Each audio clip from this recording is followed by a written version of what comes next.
ಈ ಕಬ್ಬು ಬೆಳೆಗಾರರ ಸಮಸ್ಯೆ ಇತ್ತೀಚೆಗೆ ದೊಡ್ಡದಾಗಿತ್ತು, ಪ್ರತಿಭಟನೆಗಳು ಕೂಡ ನಡೀತಾ ಇತ್ತು. ಅದ್ರ ಬಗ್ಗೆ ಏನು ಕ್ಲಾರಿಟಿ ಇದೆ ಸರ್ ಈಗ? ಅದು ಕೇಂದ್ರ ಸರ್ಕಾರ FRP ಕೊಡಬೇಕಾಗಿರೋದು, ಆದರೆ ಅವರು ಭಾಳ ವರ್ಷದಿಂದನೇ ಕೊಡ್ತಾ ಇಲ್ಲ, ಸರಿಯಾಗಿ ರಿವ್ಯೂ ಮಾಡ್ತಾ ಇಲ್ಲ, ರೈತರ ಗಲಾಟೆ. ಆದರೆ ರಾಜ್ಯ ಸರ್ಕಾರ ಕೇಂದ್ರ ಸರ್ಕಾರ ಮಾಡಬೇಕು ಅಂತೇಳಿ ಸುಮ್ಮನೆ ಕೂರ್ಲಿಕ್ಕೆ ಆಗಲ್ವಲ್ಲ. ಹಾಗಾಗಿ ನಾವು ನಮ್ಮ ಮುಖ್ಯಮಂತ್ರಿಗಳು ರೈತರ ಜೊತೆ ಫ್ಯಾಕ್ಟ್ರಿಯವ್ರ ಜೊತೆ ಮೀಟಿಂಗ್ ಮಾಡಿ ಕನ್ವಿನ್ಸ್ ಮಾಡಿ ಕೊನೆಗೆ ಫ್ಯಾಕ್ಟ್ರಿಯಿಂದ 50 ರೂಪಾಯಿ, ನಮ್ಮ ಸರ್ಕಾರದಿಂದ 50 ರೂಪಾಯಿ, ಸೊ ಅದನ್ನು ಕೊಟ್ಟಿದ್ದು. ಬಟ್ ಆದರೆ ಇದು ನಿಜವಾಗಿ ಕೇಂದ್ರ ಸರ್ಕಾರ ಮಾಡೋದು. ಆದರೆ ನೀವು ಮಾಡ್ತಾ ಇದ್ದೀರಿ ಸರ್. ಹಾಗೆ ಅದಕ್ಕೆ ಇನ್ನೊಂದು ಪ್ಯಾರಲಲ್ ಉದಾಹರಣೆ ಅಂತ ಹೇಳಿದರೆ, ಸಾಮಾನ್ಯ ತಮ್ಮ ಇಲಾಖೆಗೆ ಒಳಪಡುವಂಥ ಅನೇಕ ಕೆಲಸಗಳನ್ನು ಸಚಿವರು ಮಾಡೋದಿಲ್ಲ. ಬ್ಯಾಲೆನ್ಸ್ ಇರುತ್ತೆ. ಕೃಷಿ ಇಲಾಖೆಯ ಜೊತೆಗೆ ನಿಮ್ಗೆ ಅಷ್ಟು ಸಂಪರ್ಕ ಇಲ್ಲದೆ ಇರುವಂಥ ಒಂದು ಇಲಾಖೆ, ತೋಟಗಾರಿಕೆ ಇಲಾಖೆಯನ್ನು ಕೂಡ ನೀವು ಗಣನೆಗೆ ತೆಗೆದುಕೊಂಡು ಈ ಮಾವಿಗೆ ಅನಿಸುತ್ತೆ, ಅದಕ್ಕೂ ಕೂಡ ನೀವು ಬೆಂಬಲ ಬೆಲೆ ಒದಗಿಸುವಲ್ಲಿ ತುಂಬ ಒಡನಾಟ ಇಟ್ಕೊಂಡಿದ್ರಿ ಕೇಂದ್ರ ಸರ್ಕಾರದ ಜೊತೆಗೆ. ಮಾಡೇ ಇರಲಿಲ್ಲ ಇತಿಹಾಸದಲ್ಲಿ. ಈ ಥರದ ಸಮಸ್ಯೆ ಆದಾಗ ಕೇಂದ್ರ ಸಚಿವರು, ಅದು ಹಾರ್ಟಿಕಲ್ಚರ್ ಡಿಪಾರ್ಟ್ಮೆಂಟಿಗೆ ಬರುತ್ತೆ, ಕೇಂದ್ರ ಸಚಿವರು ಸ್ಪಂದಿಸಿದ್ರಿಂದ ನಮ್ಮ ಮುಖ್ಯಮಂತ್ರಿಯವರು ನನಗೆ ಜವಾಬ್ದಾರಿ ಕೊಟ್ಟಿದ್ದರು. ಹಾಗಾಗಿ ಕೋಲಾರ, ರಾಮನಗರ, ಚಿಕ್ಕಬಳ್ಳಾಪುರ, ಸೊ ಈ ಥರದ ಭಾಗದಲ್ಲಿ ಒಂದು ಸ್ವಲ್ಪ ಸಡನ್ನಾಗಿ ತುಮಕೂರು ಆಯಿತು. ಅವರಿಗೆ ಒಂದಷ್ಟು 40 ಕೋಟಿವರೆಗೂ 50-50 ರೇಷಿಯೋದಲ್ಲಿ ಕೇಂದ್ರ ಸರ್ಕಾರ ನಾವು ಅದನ್ನು ಸ್ವಲ್ಪ DBT ಮಾಡೋದ್ರ ಮೂಲಕ ಮಾಡ್ತಿದ್ವಿ. ಸ್ವಲ್ಪ ಅದೊಂದು ಅನುಕೂಲ ಆಯಿತು. ಭಾಳಷ್ಟು ಮಾಡಿದ ನಮಗೆ ಆರ್ಟಿಕಲ್ಚರ್ ಇರ್ಬೋದು, ಅಗ್ರಿಕಲ್ಚರು, ಸಿರಿಕಲ್ಚರು, ಅನಿಮಲ್ಸ್ ಎಲ್ಲ ರೈತರಿಗೆ ಅನುಕೂಲ ಆಗೋದು. ನಾನು ಅದು ನನ್ನ ಕೈಯಲ್ಲಿ ನನಗಿದೆ, ನನಗೆ ಗೊತ್ತಿಲ್ಲ. ನಾವು ಆರ್ಟಿಕಲ್ಚರ್ ಫಾರ್ಮರ್ಸು ಎಷ್ಟೋ ಜನ ರೈತರು ಫೋನ್ ಮಾಡ್ತಾರೆ, ಆಯ್ತಪ್ಪ ಮಿನಿಸ್ಟ್ರಿಗೆ ಹೇಳ್ತೀವಿ ಅಥವಾ ಎಲ್ಲ ಅಧಿಕಾರಿಗಳಿಗೆ ಫೋನ್ ಮಾಡಿ ಹೇಳ್ತೀನಿ, ನೋಡಿರಿ ಈ ಥರ ಪ್ರಾಬ್ಲಮ್ ಇದೆ. ಸರ್ಕಾರದ ಮಂತ್ರಿ ಅಂದರೆ ನನ್ನ ಇಲಾಖೆ, ನನ್ನ ಜವಾಬ್ದಾರಿ. ಬಟ್ ಬೇರೆ ಇಲಾಖೆ ನೀವು ಸ್ಪಂದಿಸಬೇಡ ಅಂತ ಇಲ್ಲ. Correct sir. ಬಹುಶಃ ಈ ಭಾವನೆ ಬರೋಕ್ಕೆ ಕಾರಣ 4 ಜನನು ಟೀಮೇ. ಸಿದ್ದರಾಮಯ್ಯನವರು ನಮ್ಮ ಹೆಡ್. ಸೊ ನಾವೆಲ್ಲರೂ ಒಟ್ಟಿಗೆ ಕೆಲಸ ಮಾಡಿದಾಗಲೇ ರಾಜ್ಯದಲ್ಲಿ ಜನಕ್ಕೆ ಏನಾರು ಅನುಕೂಲ ಆಗಲಿ. ಅಲ್ಲ, ಈ ಭಾವನೆ ಬರೋಕ್ಕೆ ಕಾರಣ ತಾವು ಕೂಡ ಒಂದು ಕೃಷಿ ಕುಟುಂಬದಿಂದ ಬಂದಂಥವ್ರು. ಅದು ನಿಮಗೆ ಸ್ವತಃ ಕೃಷಿ ಮಾಡಿದ್ದೀವಿ. ಹೌದು. ಸೊ ಅದರಿಂದ ನಾವು ಈಗ ಜಾಸ್ತಿ ಹೊಲಗದ್ದೆಗಳಿಗೆ ಹೋಗೋ ಇದೆಯಾ, ಪರಿಪಾಠ ಇದೆಯಾ ಅಥವಾ ಟೈಮ್ ಇದೆಯಾ? ಬಟ್ ಆದರೆ ಅಷ್ಟೊಂದು ಕಾನ್ಸಂಟ್ರೇಟ್ ಮಾಡ್ಲಿಕ್ಕೆ ಆಗಲ್ಲ, ಟೈಮ್ ಸಿಗಲ್ಲ. ಮೊದಲೆಲ್ಲ ನಾನು ಎಜುಕೇಷನ್ ಮುಗಿಯೋವರೆಗೂ ನಾವು ಕೃಷಿನಲ್ಲಿ ತುಂಬ ಹಾಲಿಡೇ ದಿವಸ, ಇಯರ್ಲಿ ಹಾಲಿಡೇ ದಿವಸ ಪೂರ್ತಿ ತೊಡಗಿಸ್ಕೋತಿದ್ದೆ. ನಾನು ಅಪ್ ಆ್ಯಂಡ್ ಡೌನ್ ಏನಿಲ್ಲ, ನಾನು ಕಂಪ್ಲೀಟ್ ಕೃಷಿ ಕಡೆ. Super sir. ಸಚಿವರಾದಾಗ ಒಂದು ದೊಡ್ಡ ಚಾಲೆಂಜ್ ಇರುತ್ತಂತ ನಾನು ಕೇಳಲ್ಪಟ್ಟಿದ್ದೀನಿ. ಯಾಕಂತ ಹೇಳಿದ್ರೆ ನಮ್ಮ ಕ್ಷೇತ್ರಕ್ಕೆ ಜಾಸ್ತಿ ಆದ್ಯತೆ ಕೊಡೋಕ್ಕಾಗಲ್ಲ, ಹೆಚ್ಚು ಸಮಯ ಕೊಡೋಕ್ಕಾಗಲ್ಲ, ಎಲ್ಲ ರಾಜ್ಯದ ಸಂಪೂರ್ಣ ಜವಾಬ್ದಾರಿ ಇರುತ್ತೆ ಆ ಇಲಾಖೆಗೆ ಸಂಬಂಧಪಟ್ಟ ಹಾಗೆ ಅಂತ.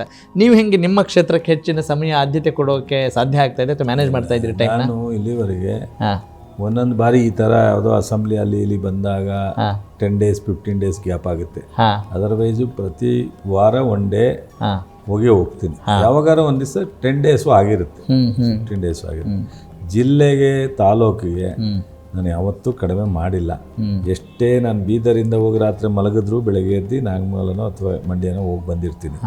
ಸೊ ಆ ಥರದ್ದು ಇಲ್ಲ. ಬಟ್ ಎಷ್ಟೇ ಮಾಡಿದ್ರೂ ಜನ ನಮಗಿನ್ನೂ ಕೈಗೆ ಸಿಗಲ್ಲ ಅಂತಾರೆ. ಏನೂ ಮಾಡೋಕ್ಕಾಗಲ್ಲ. ಬೆಂಗಳೂರಲ್ಲಿ ನಮ್ಗೆ ಹತ್ರ ಇರೋದ್ರಿಂದ ಬೆಂಗಳೂರಿಗೂ ಬರ್ತಾರೆ, ಮಂಡ್ಯಕ್ಕೆ ಹೋದಾಗ ಮಂಡ್ಯಕ್ಕೂ ಬರ್ತಾರೆ ಕ್ಷೇತ್ರದ ಜನ. ನೀವು ಜನರನ್ನು ಬಿಟ್ಟಿಲ್ಲ ಅಂತ ಹೇಳ್ತಿದ್ದೀರಿ? ಆ ಥರ ಏನಿಲ್ಲ. ಬಟ್ ಆದರೆ ಜನರ ಇನ್ನೂ ಒಂದಷ್ಟು ನಮಗೆ ಬೇಕು, ಇನ್ನೂ ಒಂದಷ್ಟು ಸಿಕ್ಕಬೇಕು, ಇನ್ನೂ ಒಂದಷ್ಟು ಕೆಲಸ ಆಗಬೇಕು ಅನ್ನೋದಿದ್ದೆ. ಎಷ್ಟು ಸಿಕ್ಕರೂ ಸಾಕಾಗಲ್ಲ ಅಂತ ಅದನ್ನೆಲ್ಲ ನಾವು ಪೂರ್ಣ ಪ್ರಮಾಣದಲ್ಲಿ 100% ಸ್ಯಾಟಿಸ್ಫೈ ಮಾಡ್ತೀನಿ ಅಂತ ಹೇಳೋಕ್ಕಾಗಲ್ಲ. Yes sir. ಈಗ ಚುನಾವಣೆ ಅಂತ ಬಂದಾಗ, ಅದರಲ್ಲೂ ಮಂಡ್ಯ ಚುನಾವಣೆ JDSನ ಭದ್ರಕೋಟೆ ಅಂತ ಕರಿತೀವಿ. ಈಗ DCC ಬ್ಯಾಂಕ್ ಚುನಾವಣೆಗೆ ಸಂಬಂಧಪಟ್ಟಾಗೆ 12 ಸ್ಥಾನಗಳಲ್ಲಿ 11 ಸ್ಥಾನಗಳನ್ನ ಕಾಂಗ್ರೆಸ್ ಪಡೆದುಕೊಳ್ಳುತ್ತೆ, 1 ಸ್ಥಾನ ಮಾತ್ರ JDS ಪಡೆದುಕೊಳ್ಳುತ್ತೆ. ಹೆಂಗೆ ಈ ಮ್ಯಾಜಿಕ್ ಹೆಂಗಾಯ್ತು ಸರ್?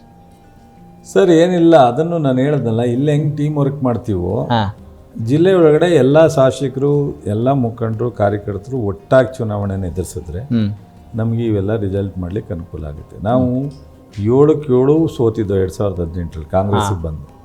ಎಲ್ಲ 50,000, 40,000, 20,000, 15,000 ಒಬ್ಬರೇನೋ ಈ ಥರ ಸೋತಿದ್ದು. ನಾನು 47,000ದಲ್ಲಿ ಸೋತಿದ್ದೆ. ಸೊ ಅದು ನೆಕ್ಸ್ಟ್ ಡೇ ಒಂದು ಲೋಕಲ್ ಬಾಡಿ ಎಲೆಕ್ಷನ್ ಬಂತು, ದಿನೇಶ್ ಗುಳಿಗೂಡ. ನಮ್ಮಲ್ಲಿ ಓಟೇ ಇರಲಿಲ್ಲ, ನಾವು ಗೆಲ್ಲಲ್ಲ ಅಂತ ನಮ್ಮ ಪಾರ್ಟಿಲಿ ಹೇಳಿದ್ರು. ಸಿದ್ದರಾಮಯ್ಯನವರು, DK ಶಿವಕುಮಾರ್ ಆಗಲ್ಲ ಕಣ್ರೆ ಅಂದರು. ಆಯ್ತು ಬಿಡಿ ಸರ್, ನೋಡೋಣ, ಪ್ರಯತ್ನ ಮಾಡ್ತೀವಿ. ದಿನೇಶ್ ಗುಳಿಗೂಡ ಅಂತ ಕ್ಯಾಂಡಿಡೇಟ್ ಮಾಡಿ ಸೊ ಬಿ ಜೆ ಪಿಯವ್ರು ನಮ್ಮನ್ನು 3rd ಪ್ಲೇಸ್ ಅಂದರು. ಹಾಂ, JDS ಅವರು, BJP ಅವರು, ಕಾಂಗ್ರೆಸ್ 3 ಅವ್ರು ಅನ್ಲೇಬೇಕು ಅಂತಾರೆ ಬಿಡಿ. 3rd ಪ್ಲೇಸ್ ಅಂದರು. ಯಾಕೆಂದರೆ ಅವ್ರು ಇದ್ದದ್ದೇ 1st ಪ್ಲೇಸ್ ಇದ್ದರು JDS. ಸೊ 2nd ಪ್ಲೇಸನ್ನು ನಮ್ಮನ್ನು ತೆಗೆದು ಅವ್ರ ಸರ್ಕಾರ ಬೇರೆ ಇತ್ತಲ್ಲ BJP. ಹಾಗಾಗಿ ನಾವು ಹೋಗ್ತೀವಿ ಅಂತ ಕೊನೆಗೆ ನಾವು ಗೆದ್ದೋ. ಅದಾದಮೇಲೆ ಗ್ರ್ಯಾಜುಯೇಟ್ ಕಾನ್ಸ್ಟಿಟ್ಯೂನ್ಸಿ. ಸೊ ಲೋಕಲ್ ಬಾಡಿನಲ್ಲಿ SM ಕೃಷ್ಣ ಅವ್ರು ಇದ್ದಾಗ ಬಿಟ್ಟರೆ ಕಾಂಗ್ರೆಸ್ಸು ಒಂದೇ ಒಂದು ಅವ್ರ ತಮ್ಮ ಯಾವತ್ತೂ ಗೆದ್ದಿರಲಿಲ್ಲ, ಬಟ್ ಹಂಗಿದ್ದು. ಅದಾದಮೇಲೆ ಸಹಜವಾಗಿ ಮಧು ಮಾದೇಗೌಡ ಅಂತ ಗ್ರ್ಯಾಜುಯೇಟ್ ಕಾನ್ಸ್ಟಿಟ್ಯೂನ್ಸಿ ಯಾವಾಗಲೋ 1 ಟರ್ಮ್ ಬಿಟ್ಟರೆ ಯಾವಾಗಲೂ JDS BJP ಗೆಲ್ತಿತ್ತು ಮೈಸೂರು ಡಿವಿಷನ್. ಅದನ್ನು ಆಗಲ್ಲ ಅಂದಾಗ ಅದನ್ನು ಮಾಡು. ಅದಾದಮೇಲೆ 6 ಸೀಟು ರೈತ ಸಂಘದ ಒಬ್ಬರದು ನಮ್ಮ ಬೆಂಬಲಿತ, ಜೊತೆಗೆ 5 ಕ್ಲಿಯರಾಗಿ ಕಾಂಗ್ರೆಸ್ಸು ಗೆದ್ದು. ಸೊ ಇದಾದಮೇಲೆ ಲೋಕಲ್ ಕೋಆಪ್ರೇಟಿವ್ ಚುನಾವಣೆ ಎಲ್ಲ ಗೆದ್ದಿದ್ದೀವಿ. DC ಬ್ಯಾಂಕು 12ರಲ್ಲಿ 9 ಇನಾನಿಮಸ್ ಗೆದ್ದು, 3 ಎಲೆಕ್ಷನಲ್ಲಿ 2 ನಾವು ಗೆದ್ದ, 1 ಅವ್ರು ಗೆದ್ದವ್ರೆ. ಟೋಟಲ್ 12ರಲ್ಲಿ 1 ಅವರು, 11 ನಾವು ಗೆದ್ದಿವಿ. ನೆಕ್ಸ್ಟ್ JDS ಭದ್ರಕೋಟೆ ಅನ್ನಂಗಿಲ್ಲ ನಾವು. ಇದೇ JDS ಇಲ್ಲ ಅಂತ ಹೇಳಕ್ಕೆ JDS ನಮಗೆ ಫೈಟು JDS. ಸೊ ಏನಾಗುತ್ತೆ, ನೆಗೆಟಿವ್ ಅನ್ನೋ ಒಂದು ಇದಿರುತ್ತಲ್ಲ, ಇದ್ದೇ ಇರುತ್ತೆ. ಬಟ್ ಆದರೆ ಈಗ ನಾವು ನಮ್ಮ ಎಲ್ಲ ಟೀಮಾಗಿ ಕೆಲಸ ಮಾಡ್ತಾಯಿದ್ದೀವಿ. ಕಾಂಗ್ರೆಸ್ನ ಶಾಸಕರು, ಲೀಡ್ರುಗಳು. ಬಹುಶಃ ನಮಗೆ ಇದೊಂದು ದೊಡ್ಡ ಚಾಲೆಂಜಸ್ ಇದೆ. ಜಿಲ್ಲಾ ಪಂಚಾಯತ್, ತಾಲೂಕ್ ಪಂಚಾಯತಿ, ಗ್ರಾಮ ಪಂಚಾಯತಿ, ನಗರಸಭೆಗಳು, ಪುರಸಭೆಗಳು, ಟೌನ್ ಪಂಚಾಯತಿ ಎಲ್ಲವೂ ಫೆಬ್ರವರಿಯಿಂದ ನೆಕ್ಸ್ಟ್ ಜೂನ್ ಒಳಗಡೆ ಕಂಪ್ಲೀಟ್ ಆಗ್ತದೆ. ಫೆಬ್ರವರಿಯಿಂದ ಜೂನ್? ಹೌದು ಸರ್. ಫೆಬ್ರವರಿ ಬಹಳ ವಿಶ್ವಾಸದಲ್ಲಿ ಸ್ಟಾರ್ಟ್ ಆದರೆ ಅಪ್ ಟು ಜೂನ್ ಒಳಗಡೆ ಈ ಎಲ್ಲ ಎಲೆಕ್ಷನ್ ಕಂಪ್ಲೀಟ್ ಆಗಬೇಕು. ಇದು ನಮಗೆ ದೊಡ್ಡ ಟಾಸ್ಕೆ. ಸೊ ಒಂದು ಗ್ರಾಮ ಪಂಚಾಯತಿ ಬರುತ್ತೆ, ಪುರಸಭೆ, ಟೌನ್ ಪಂಚಾಯತಿ, ನಗರಸಭೆ ಬರುತ್ತೆ. ಅದಾದಮೇಲೆ ತಾಲೂಕು ಪಂಚಾಯತಿ, ಜಿಲ್ಲಾ ಪಂಚಾಯತಿ ಬರುತ್ತೆ. ಇಷ್ಟೂ ನಾವು ಏನಾದರೂ ಮಾಡಿ ನಮ್ಮ ಕಾರ್ಯಕರ್ತರ ಚುನಾವಣೆ ಅವರೆಲ್ಲರಿಗೂ ಗೆಲ್ಲಿಸ್ಲಿಕ್ಕೆ ನಾವು ಶಾಸಕರು, ಮಂತ್ರಿಗಳು, ಪಕ್ಷ ಶ್ರಮಪಟ್ಟು ದುಡಿದು ಮಾಡಬೇಕು ಅನ್ನೋದು ನನ್ನ ಅಭಿಲಾಷೆ. ಕನೆಕ್ಟ್ ಕರ್ನಾಟಕ, ಇದು ನಿಮ್ಮ ನೆಟ್ವರ್ಕ್.